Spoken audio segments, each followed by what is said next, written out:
بەبێ ئەوەی یەک بەرپرسی حکومی پەیوەندیان پێوە بکات و گوێ لە داواکاریەکانیان بگرن، مامۆستایان و فەرمانبەرانی سلێمانی شەشەم ڕۆژی مانگرتنیشیان بەڕێ کرد.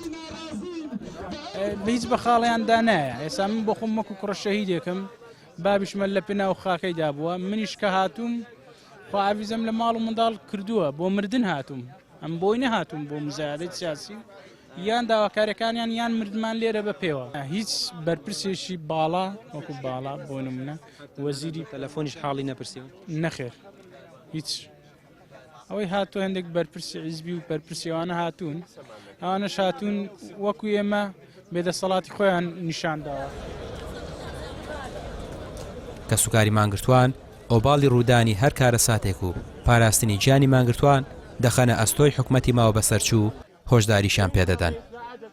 ئێمە وەکو کەسکاری مانگرتوان بەڕاستی هەڵوێستمانە بێ ئاوا نابێ کە مناڵێکمان شتێکی لێبێت لێرە کەسانی مرد و بەتوانە لێرن، کەسانی قارەمانن کە لێرن، هەریکێ لە ئەوان تعبیرە لە میلەتێک بەڕاستی، چونکە هەر کەسێک بە پێی توانای خۆی تعبیرەکە لە ئەو شتێکە تایەژی. ئەگەر تۆ باش بی لەگەڵ شارێکە واتە تۆ شارێکی، چاک بی لەگەڵ میلەتێک واتە میلەتێکی. ئەمان لە پێناو میلەتێک ویان کردو کەواتە هەر کەسێک لەوانە میلەتێکن لێرە. لە شەشەم ڕۆژی مانگرتن بەردەم خێمەی مانگرتوان فراوانتر بوو. لە دهۆک و زاخۆ هەولێرەوە فەرمانبەران و مامۆستایان بۆ پشتیوانی لە مانگرتوان دێنە سلێمانی. فەرمانبەرێکی دهۆک دەڵێ زۆرینەی خەڵکی دهۆک و زاخۆش لەم بارودۆخە ناڕازین و نیگەرانن، بەڵام لە بەردۆخی ئەمنی بێدەنگیان کردووە.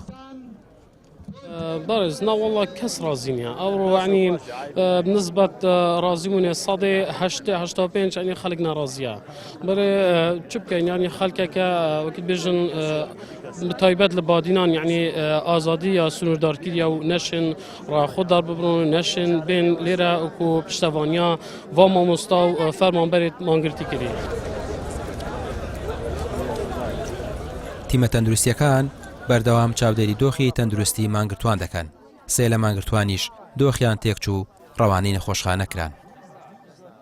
سیانیان ڕەوانەی نەخۆشخانەکرا بە کاکزاناوە بوو، بەڵام سواز بخۆ کاکزانەمان هێناوەتەوە شوێنی خۆی. کاگاوات و کاگهین لە پاکیزەخانیش ئێستا لە نەخۆشخانە پشکنین تاواتیان بۆ کرێ باری تەندروستیان جێژیر بەوانیش بە هەمان شێوهێنینەوە شوێنی خۆیان. وڵاتەکەمەوانێ لەبەرەوە ئێستا مەناعیان تەواو دابەزیەوە، ڕەنگە نەخۆشیەکی گواستراوە بێ بۆی ڕەنگە بە هەڵامەتێ بە شتێ لەو بابەتانە ئەوەنی تر ئیشەکەش لە ئەوان و لە ئێمەش قورسەکە. هیچ کام لەو داواکاریانەی مامۆستایان هەیەە بۆ کۆتایی هاتنی مانگرتنەکەیان کە موچەی مانگی 12 دەستپێکردنەوەی پلەبەرزکردنەوە و تەوتینە نەجێبەجێ کراوە نە قسەشی لەسەر کراوە. ئەوەش پەیامێکی ڕوونەکە دەسەڵات باکی بە هیچ هەوڵ و هەنگاوێکی فشار نییە. ڕامیار عوسمان، کەناڵی پەیام، سلێمانی.